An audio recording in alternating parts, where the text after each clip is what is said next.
বর্তমানে ইসরায়েল এমন এক সংকটের মুখোমুখি যেখান থেকে দেশটির চূড়ান্ত পতন ঠেকানো ক্রমেই অসম্ভব হয়ে উঠছে।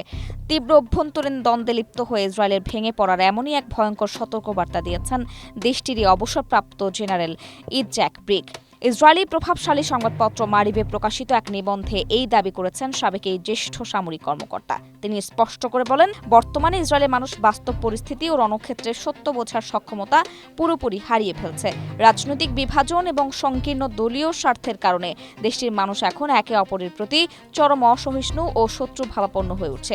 ব্রিকের মতে, ইসরায়েল এখন একটি বিভক্ত ও সংঘাতময় সমাজে পরিণত হয়েছে, যেখানে জাতীয় সুরক্ষার চেয়ে সংকীর্ণ গোষ্ঠীকেন্দ্রিক স্বার্থই বেশি প্রাধান্য পাচ্ছে।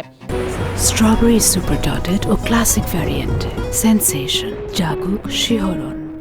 এর ফলে মারাত্মক সব ভুল সিদ্ধান্তকেও উগ্রবাদীরা নিজেদের গোষ্ঠীর নামে নির্দ্বিধায় বৈধতা দিচ্ছে।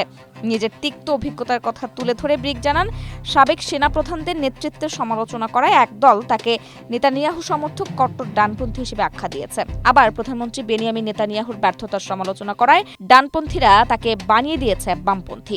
ব্রিকের আশঙ্কা, এই অভ্যন্তরীণ ঘৃণা ও সমাজ ব্যবস্থার চরম ফাটল যদি অব্যাহত থাকে তবে ইসরায়েল ধ্বংস হয়ে যাবে।